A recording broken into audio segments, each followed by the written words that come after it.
Deputy Minister, you seem to be very despondent. Very despondent. And I want to apologize. Indeed, when you are here in the absence of the minister, you're acting as a minister. You take the position of the minister. And the custom in this committee is that the minister always is given the opportunity to make opening remarks and to see that you are not given such respect, or rather same status with the minister, the respect that you deserve. It puzzles me, it disheartens me, but deeper than that, I see or feel that you're not getting support. CIC said to you in one of his statements that take your rightful place. I want to ask a direct question. Do you find yourself, for instance, even the regulation doesn't afford the deputy minister any responsibility in terms of these appointments of, so she can't answer to this because the regulation says the minister, it doesn't say the deputy minister, the minister or deputy minister. So it's something that we need to deal with, also to look into in terms of those regulations, that why do you have a deputy minister who is just like, she is just like a shadow of the minister. Even maybe the department staff members are treating her in such a manner. So on behalf of the portfolio committee, I want to apologize. It is not out of disrespect. That is why maybe you reacted the way you reacted yesterday. And I understood from that perspective. Can you confirm that, Deputy Minister, do you have support from your department? That's my first question.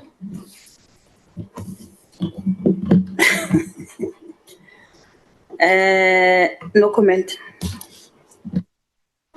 Thanks, Chair. Let me come to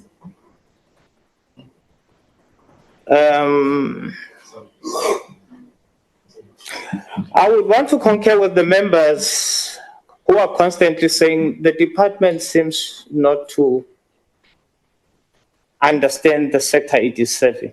It is very clear. From the presentation, it shows that you don't have plans because it's a crisis management approach. Oh, this has happened. Oh, sorry, this must happen. Oh, no, we didn't know. The department has been there for over 30 years now. You can't be still grappling with the issues of how you deal, how you communicate with the sector. Having said that, Madam Deputy Director, responsible, what qualifications did you have to produce in order to get the position that you are in? I think in the advert I needed to be a graduate, of which I am. I'm a Wits University drama graduate. I needed to have experience in the arts, of which I did because I was in local government for 10 years working in the same sector.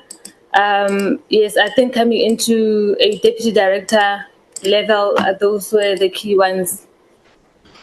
Have you participated? Do you have apparent experience of being an artist or actor or something? From day one, Chair, I was in the behind the scene. My ambition back in the day was to be a film writer and director. And before joining the city of Tshwane, I was in the sector. Actually, my first job was back in the day with the live shows of Your TV. So I did work in the sector before joining city of Tshwane. Okay, but you seem to be lacking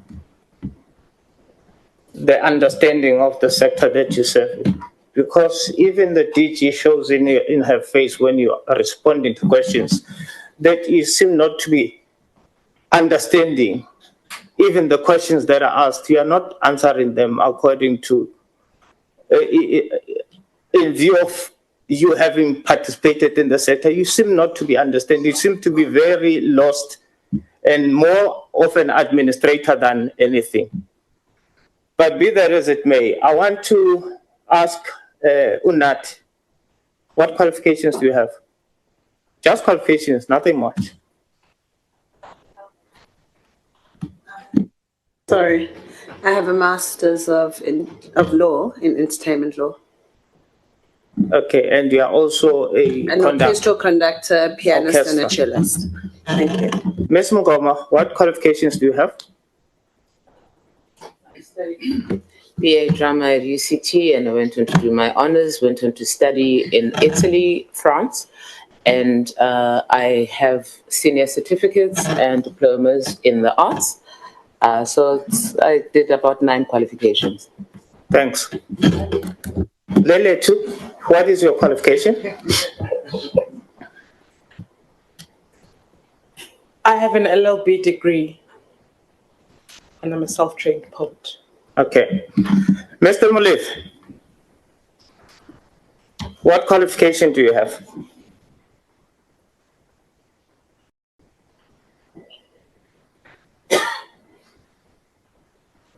Mr. Mulefe, from the panel, what qualifications do you have? Unmute Mr. Mulefe. Mr. Mulefe? Yes, Honorable Member. What qualifications do you have? I do have different certification in different sectors. What qualifications do you have? Youth development practitioner. Is that a qualification? Is that an academic qualification? When I was appointed, I was not asked about being an academic. Okay, no, I'm not saying that you were supposed to have a qualification. I want to take you through the understanding of the sector that you are dealing with. No. No, I want to please relax. You spoke about SETA qualifications. First and foremost, your presentation contradicts even what the DG is saying. The DG says the responsibility of the panel is to go through the project plans, not verification of anything. So I would wonder, how did you find out whether certain individuals had SETA qualifications, certifications or not? Will I respond? Yes, you can respond. Okay, no, Honorable Member, we didn't, all what I was explaining, we didn't do a vetting of whether someone have a SETA qualification. All what we stood to was to say the guidelines says there must not be any training or workshops. And the background of that decision is because in the past, there were approvals that were done of giving people workshop and training funding when those people were not literally SETA accredited institutions, and they were not able to have the capacity to train. So generally, what I was responding to. No, thank you. Thank you for that answer. I think I'm satisfied with the answer. So I want to find out whether are you now changing your statement that there was no reason for anyone to be vetted there was no vetting for anyone, whether they are SETA certified or not. So whatever statement that you made earlier on, it is no longer the statement you are making now. No, you see the problem, what I'm raising, Honorable Member. Maybe I might not be understanding your question or your input, or you might not be understanding my input. Let me clarify why the Honorable Member asked that question. He's asking a direct question to ascertain the experience and expertise which is crucial for us for this discussion. That is the reason why the member asked the question. As I have earlier referred to, we are concerned about processes. Yes. The Honorable Chair, what I'm explaining to the Honorable Member, is that the guideline says no training, no workshop.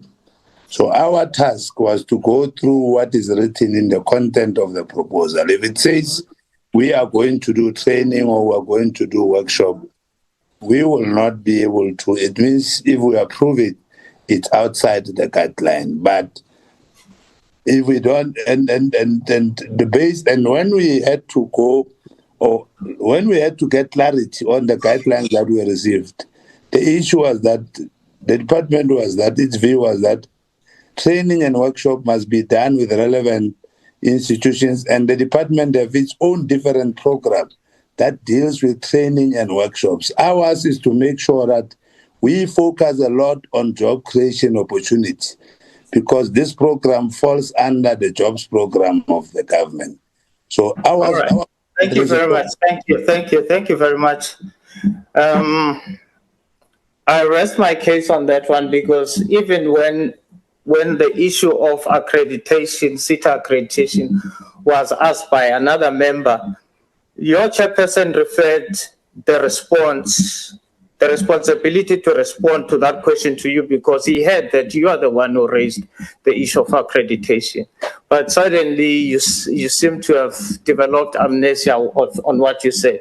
You raised the issue of accreditation based on the fact that some members were disqualified because their projects could not be funded because they did not have SETA accreditation. That was the context.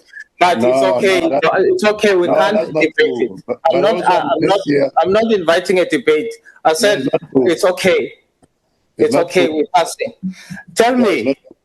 I just want to show you that the lack of understanding of the sector that you are dealing with, the people that you are dealing with, it's very important to know who you're dealing with, so that you are able to address the services that you provide. If you don't understand the people and the audience of the target market that you're dealing with, you will not provide proper services. One, I don't know what the qualifications one would require to hold a workshop, first and foremost. I really don't know what accreditation you would require to hold a workshop. Workshops are part of the ecosystem that helps people to develop further, so that they can then get jobs with the knowledge that they have accumulated. So you are talking about jobs, and MGE was never a job creation allocation. The duplication that you are actually engaged in, or maybe let me deal with the issue of qualifications.